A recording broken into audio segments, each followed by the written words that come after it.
All right, so now we're going to go on the backdrop. And what we're going to do is we're going to start spawning a lot of clones of the asteroids. So we're going to use this command called repeat until.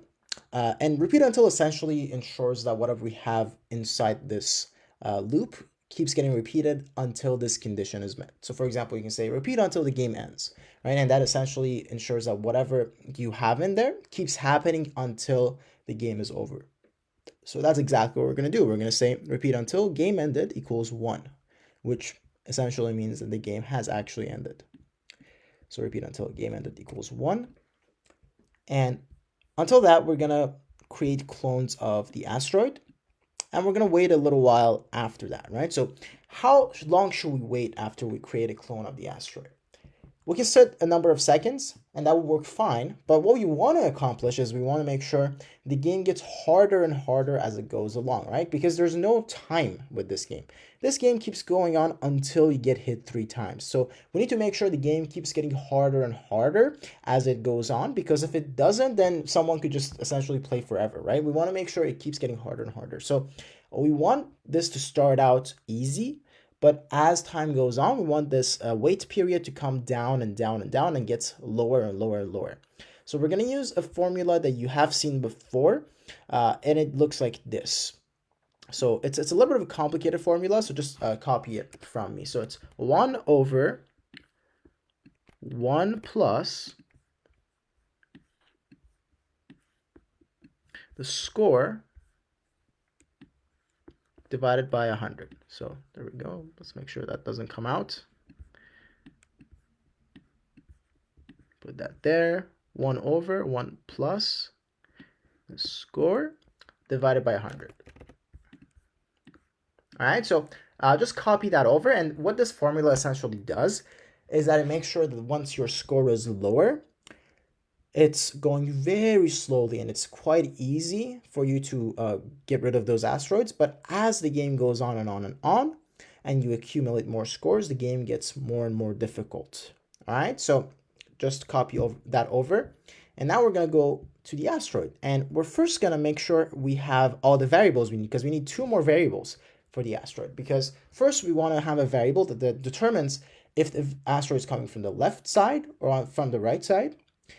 And we also need another variable to determine its size, because we want to have different sizes of asteroids, right? So when we make the clones, we want to make some of them larger, some of them smaller, and just make the game a little bit tougher as a result. And we want them to have different speeds as well, according to how big they are. All right, so we're first gonna just do the same thing that we just talked about. It's a good habit to get into. We're gonna say when flag is clicked, make sure it's hidden. And when you start as a clone, show it. All right, so when I start as a clone, then show. All right, and now we're also going to set all the variables. So we want one for determining if it's on the right side or on the left side of the screen. And of course, this is a local variable, so we don't need to make it for all sprites, because it's really only for the asteroid, not for anything else. So we're going to say meteor left or right.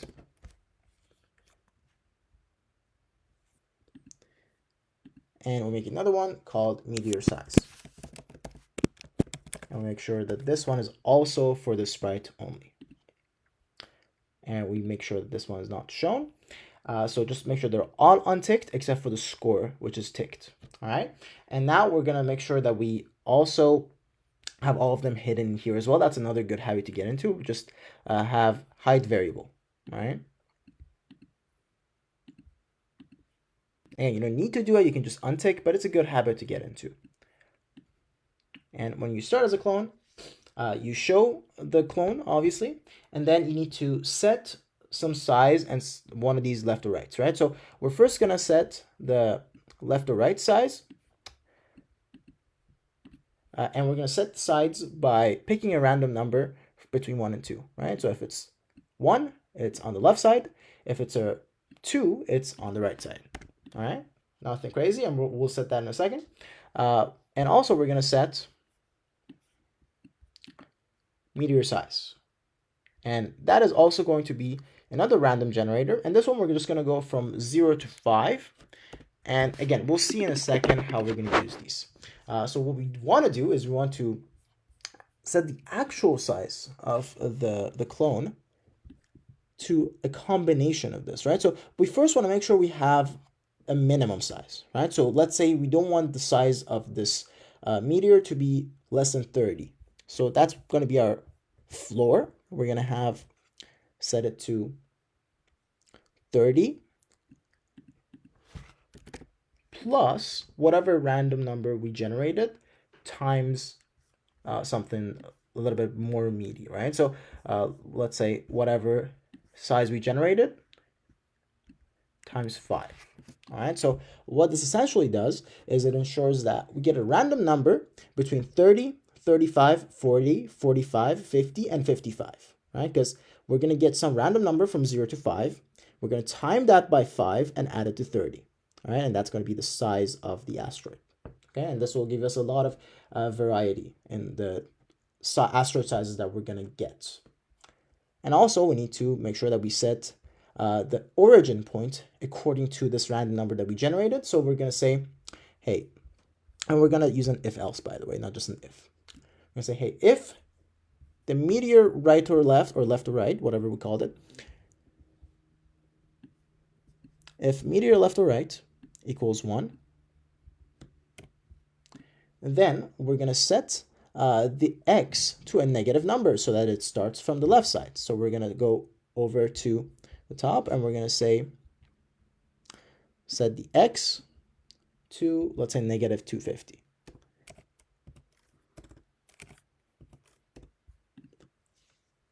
Else, so if it wasn't 1, which means it was 2, we're going to set the x to a positive number. So let's just say 250, right? And of course, we need to set the y to a random number, which means that if it's starting from the top or the bottom and top of the bottom on this side, we're going to just set that to a random number. So we're going to say set that to pick random between negative 180 and positive 180. All right, so what these do together is that it gives it an origin point that is either somewhere over here or somewhere over here, which is exactly what we want. And we also need to make sure that we point the meteors in the right direction. So we want them to point towards the spaceship. All right, so now let's go ahead and check to see if this is working out properly. So what we want to see is we want to see the meteors just spawning in the right position. So either along the left side or along the right side. And they're not going to be moving yet because we haven't programmed that part in yet. But for now, we just want to make sure they are spawning in the right place and they are in different sizes. All right, so let's just go ahead and try it. There we go. We have different ones spawning in different random positions, different sizes. That's perfect. Very good.